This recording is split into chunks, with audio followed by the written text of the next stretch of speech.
Hey guys, it's Smudge here and we're back in the DCS MiG-21, and today we're going to be looking at this aircraft in an air-to-ground role.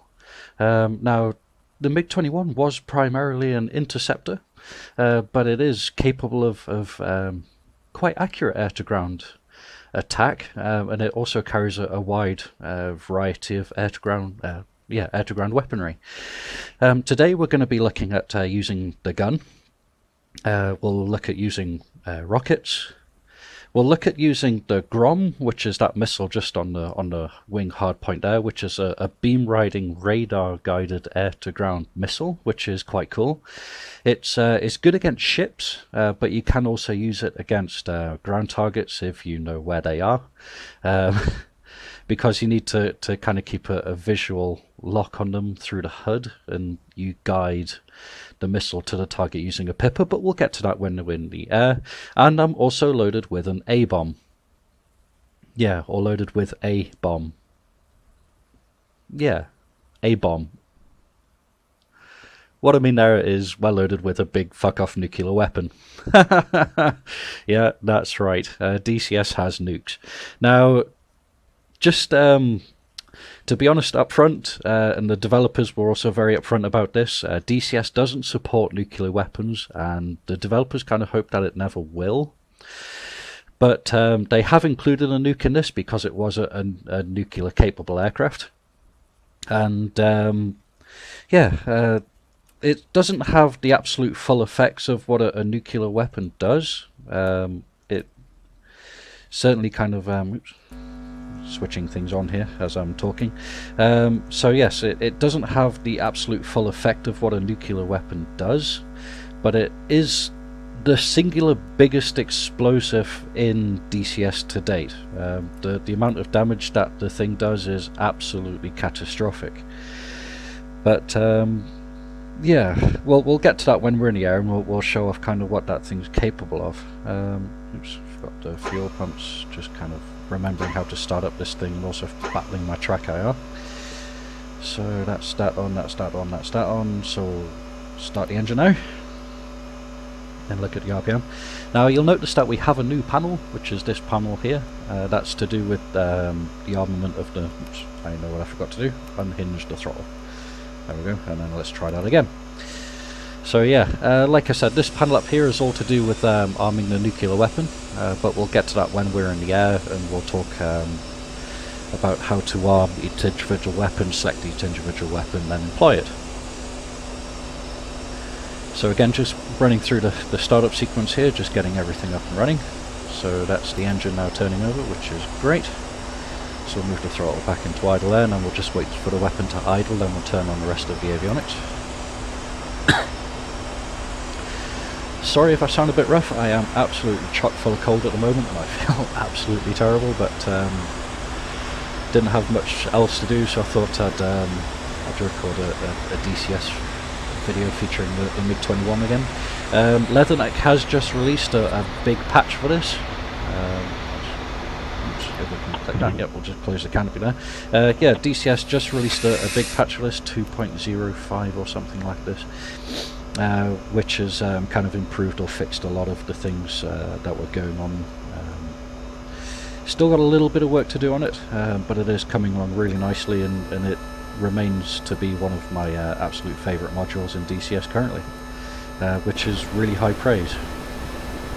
So again, just going around switching on the myriad of switches here, and we'll also switch on the armament switches while we're at it as well. Turn that to radio to get rid of the squelch that's going on there. So turning on all the IFF switches, buttons, things like that, will put the radar into standby there. So it takes the radar about 5 minutes to warm up once you switch it into standby mode. You can't kind of switch it on straight away and then expect it to work. So when you're doing a startup, it's always a good idea to put the radar into standby first. Now when it's in standby, it doesn't use the alcohol cooling system that's there, so you don't need to worry about that. But when you switch it on again, you do have a limited amount of time in order to use the radar before the alcohol runs out and then the radar becomes useless.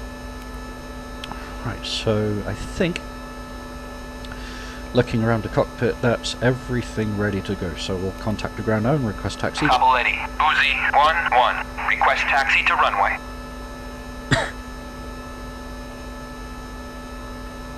And then hopefully we'll get a response. Please.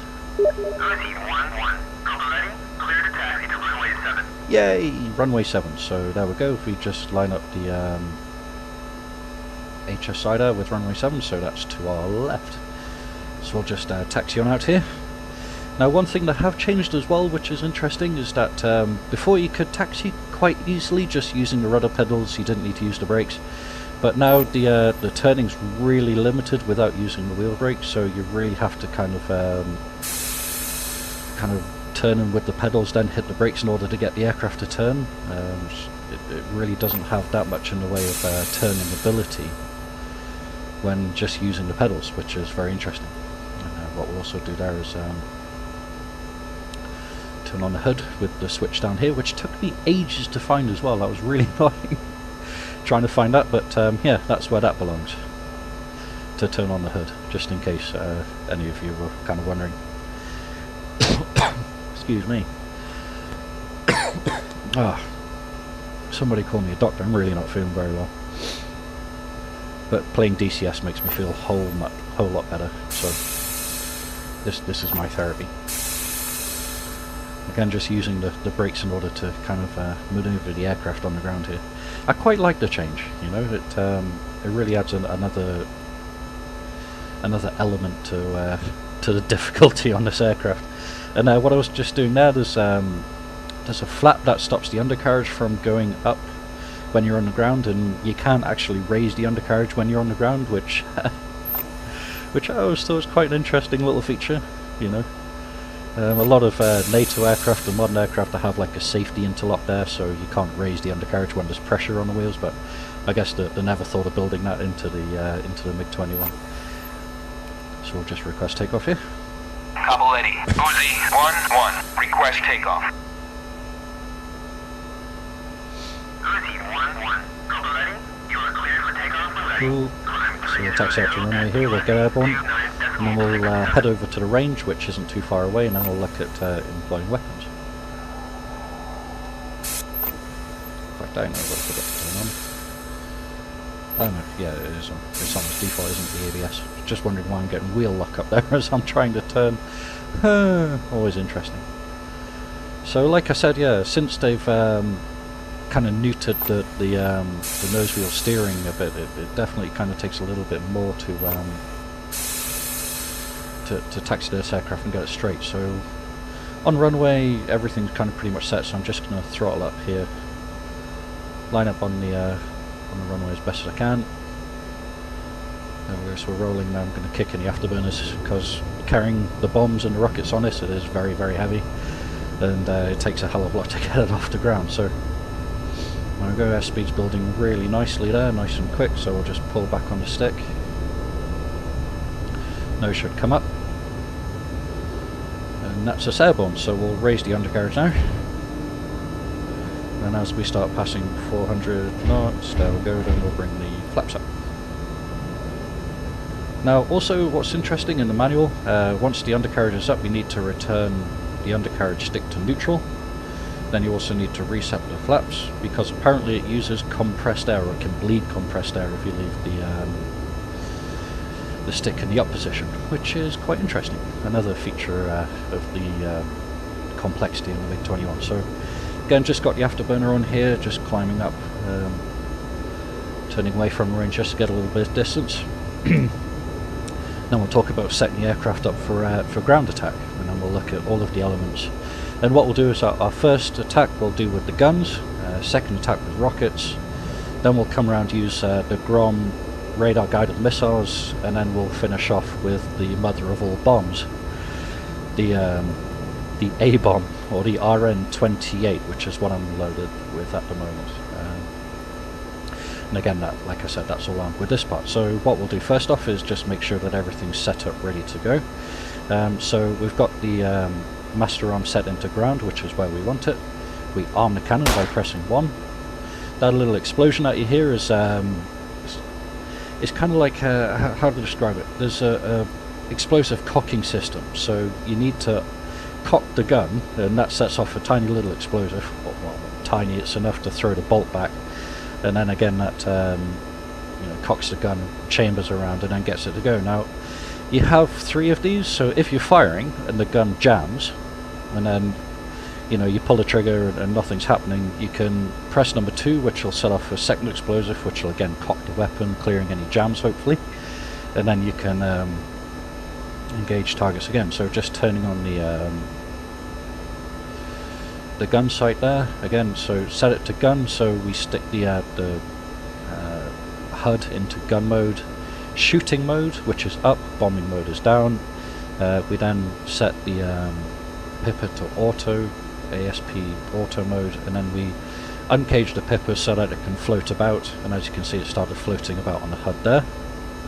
And that means that now we get predicted aiming, which of course is kind of what we want, because that makes life so much easier. Excuse me. So we'll come in, like I said, first pass we'll go with guns, and then we'll come around again with rockets, which are on the side pods there, and then again with the radar guided missile. Now if I just enable the SAU hold here, and I'm going to go external here, so I don't know how the sound's going to be, I might get a bit loud, but one bug I have noticed with the A-bomb, or the nuclear weapon, when you carry it, the undercarriage bay doors kind of disappear. So if you just have a look under here, yeah, you can see the undercarriage in the bays, and that's a big ass bomb. It is a massive bomb. But yeah, it definitely does a hell of a lot of damage, and we'll get to that at the end. And as you can see the rockets in the pod there all ready to go, like angry bees.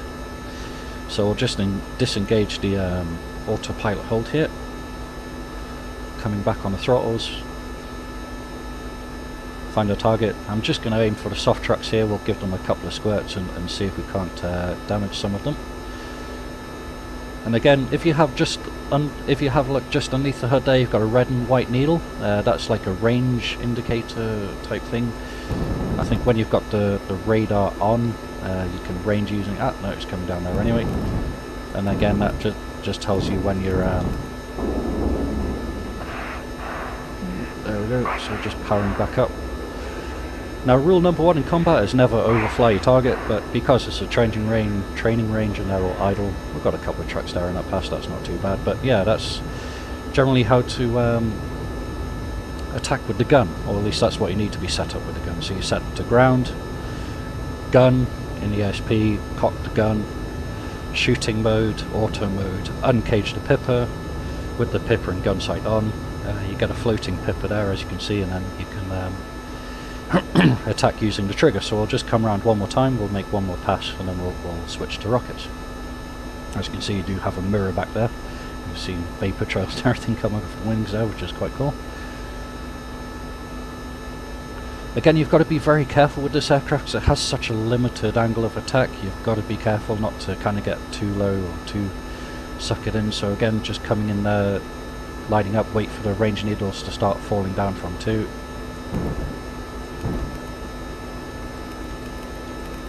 Oops, there we go. The gun's jammed there, so I'm pulling the trigger, nothing's happening, so we'll recock the gun, and then the gun's firing again, you see, so that's kind of what I was saying before about gun jams. So yeah, the green light went out there as well, showing that the gun had jammed.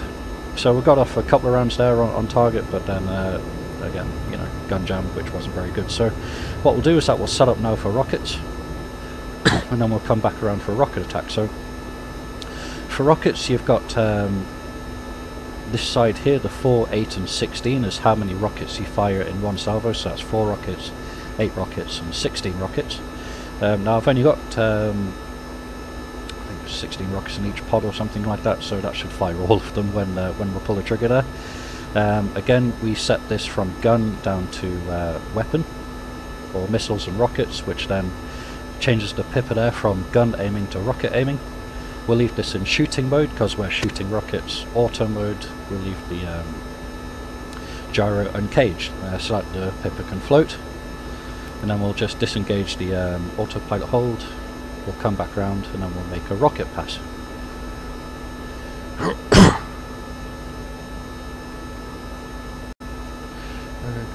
dokie. So we're just coming around there. Do excuse me, I'm sorry about this cold. So again, speeds about 450, we're okay there, just kick in a little bit of afterburner there just to help the speed come up.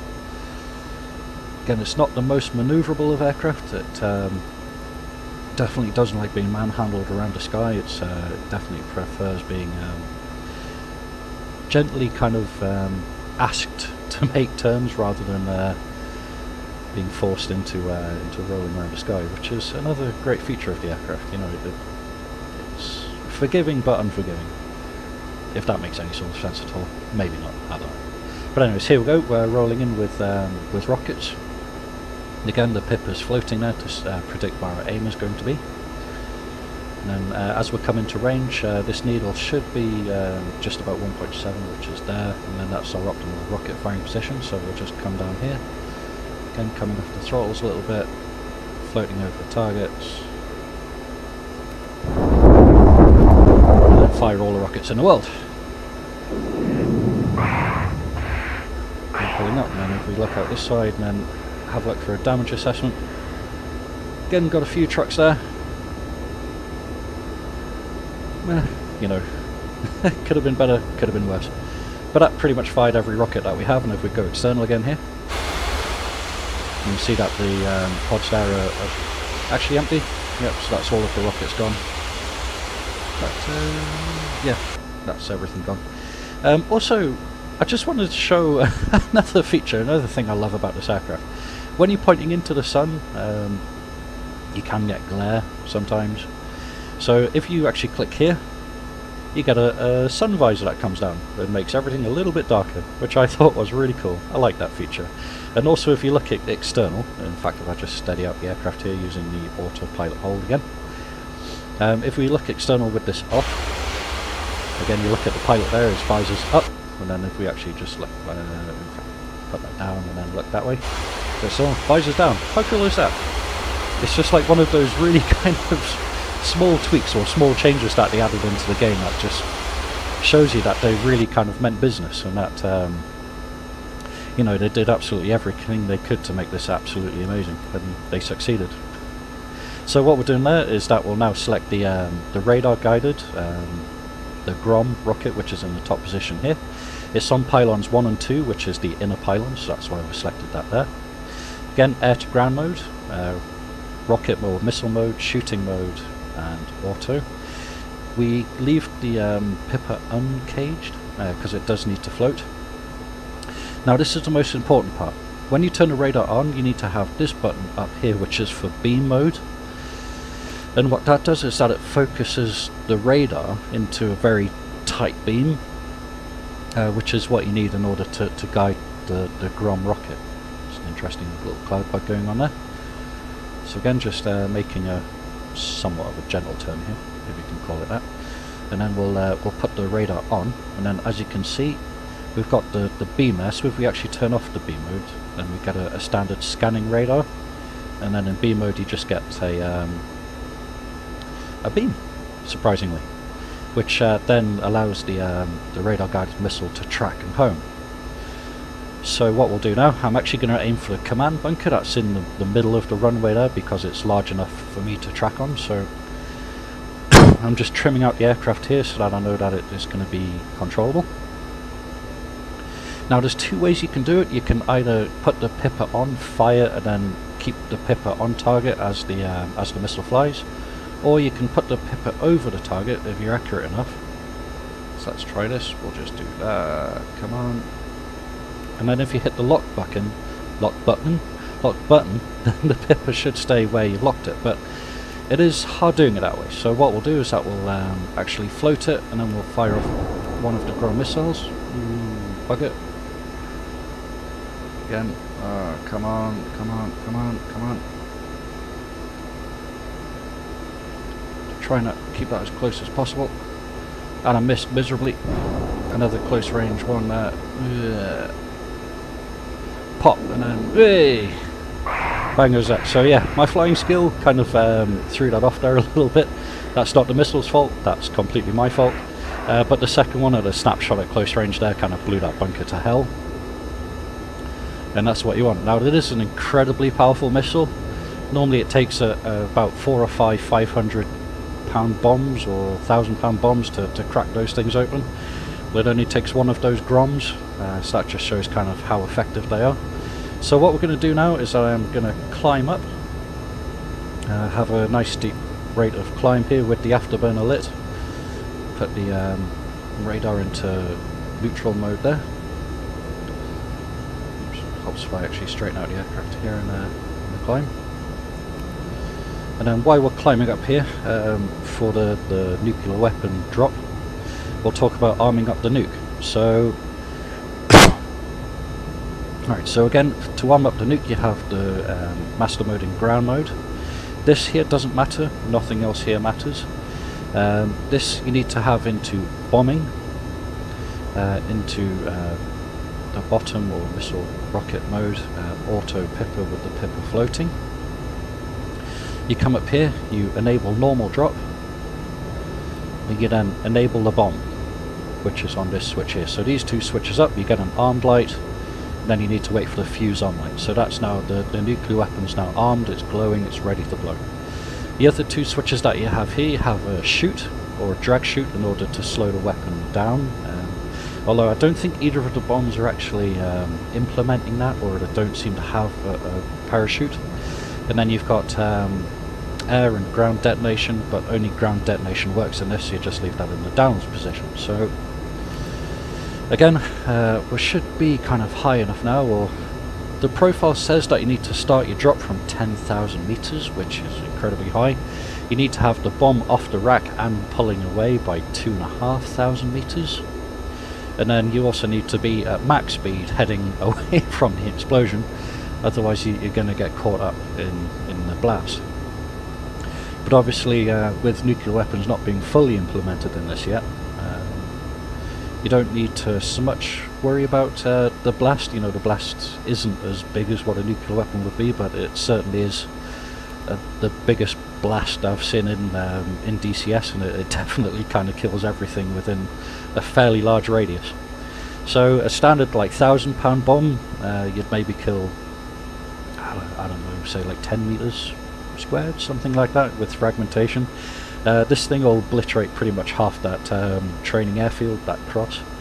And then what we'll do is that we'll see if we can plant it somewhere near the middle and see what we can actually get. So again, just flying over it here, need to see where we're going, so it is about this way. Again, it's a vertical descent that you need in order to drop the bomb, so you need to get nice and high. Again, we're not really quite high enough yet, we're only about 7,000 meters thereabouts. But as soon as we get over target, we'll just start a vertical descent. So there we go, and then we'll just drop the bomb, and then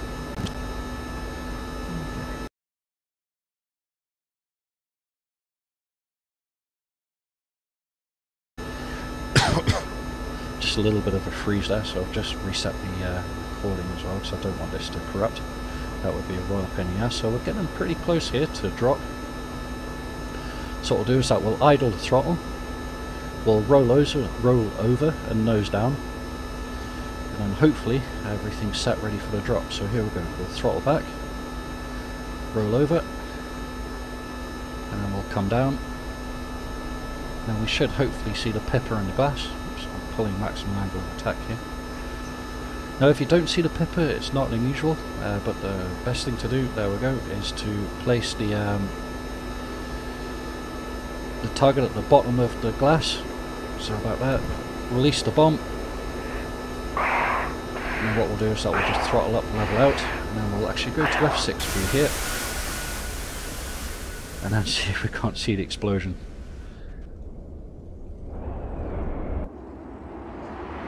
So again, pretty big frickin' explosion. And if we go external, as you can see, it's obliterated pretty much a fairly big area now. Now, there is lots of graphical glitches in this. I guess it's just because it can't quite figure out the explosive extent that's gone on there.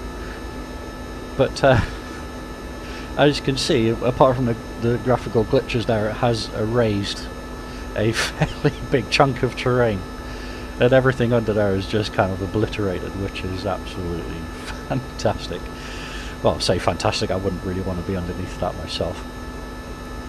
So yeah, that's employing the nuclear weapon, and apart from the graphical glitches, which hopefully will be fixed when Edge comes in, you can definitely see that the destructive power of the nuclear weapon there, and that's yeah, obliterated a big chunk of ground. And again, anybody living within you know, a good kind of 100 kilometers of here is going to start growing two heads. So what we'll do is that we'll now carry out the most difficult part of any mission in the DCS MiG-21, and that's landing the damn thing. Honestly, it's it's something I've still yet to get right. I'm absolutely terrible at it. When it comes to landing this thing, it is insanely hard. I don't know what it is with it, but I very rarely get this thing down in one piece, even on good days like today. So I'm going to kind of separate out here, see if we can't get some distance from them. We'll see if we can't make a nice gentle line up, and then touch this thing down without breaking something. Again, we're pretty much lined up here, but we're a bit high. I want to come down to about 600 meters, and then we'll start our approach. So again, coming down now, should be about there right now. So let's have a look. Actually, this is Kobiletti. Kobiletti now goes runway 70, channel 15.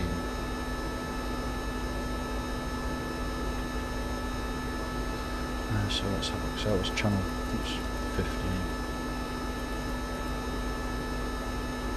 And just want to make sure I'm not ramming into the ground here. I'll set the ILS to channel 15. I'll go, and then that should, oops, another pause there, so 2 seconds. I just get really paranoid that this recording's going to corrupt, because it just happened to me so many times in DCS with Shadowplay. I don't know what goes on with it, but it doesn't seem to like me again every now and then, so I just have to keep resetting it to make sure that it is not corrupting the install. So again, we're coming around here, the ILS, in fact if we set that down to landing, and hopefully we'll find the ILS, and then that'll give us better approach parameters. And the runway should be just over there, which it is. Again, about 500, so we'll bring that down to about 400, and then we'll raise the undercarriage. And I'm just trimming out the aircraft here to allow me to fly straight. And as you can see, the ILS has kicked in there, and we're at about the right altitude and the right direction, which is absolutely fantastic. So we're on profile for a good landing. So what we'll do is that we'll just start bringing down the throttle here, slowing down a little bit, and just trimming out the aircraft as well here, just to make sure that she's flying straight. A little bit high, so I can bring that down. Just keep an eye on the ILS here. And we'll start lowering down the flaps here just to help us slow down a bit. Again, still high, so we'll just bring that down. 400, so we'll landing flaps and undercarriage down, and start picking up the throttle, because you will want to squat, and the last thing that you want to do is drop below 400 knots on the landing there. And just return that to neutral. So just keeping power up there. There we go. We're on glide path there as such. Gripping the stick like it's about to explode, so alta marker. Okay, there we go. So just lining up now, keeping runway at the bottom of the glass here, just trying to control my descent. There is a little bit of wind in this, but not enough to ruin our day. I was saying that we're a little bit low, but I'm not too concerned about that at the moment. We're still looking good. just keep the runway at the bottom of the glass there, or the, yeah, just keeping that as level as possible. Again, just coming back on the throttle a bit here.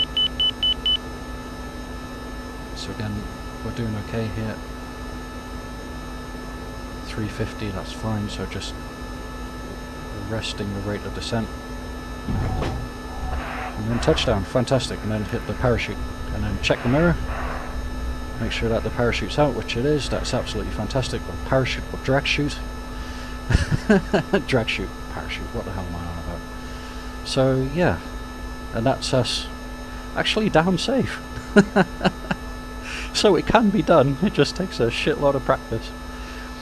Okay. Strange, we seem to have lost some of our pylons there, but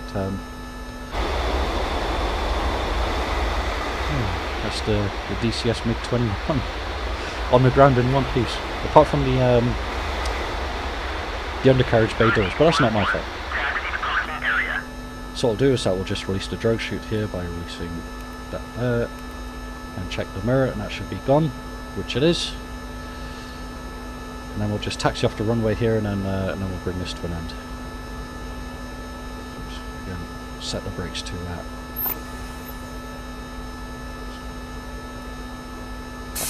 Yeah, they were set where they needed to be anyway, so my fault.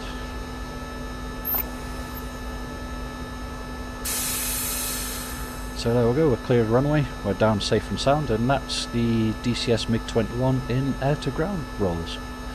I hope that you've enjoyed this. I hope that you've maybe learned something. I've certainly enjoyed kind of learning how to fly this and make it work. If there's anything else that you'd like me to see with this or any of the other modules, please let me know, and I'll try my best to get a video up. For those of you who like the Flying Challenges series, I will be doing another one of those soon. I've just not really had a chance to get around to doing one. And again, you know, thank you very much for watching. We'll see you next time. Yeah, this is Smudge signing off.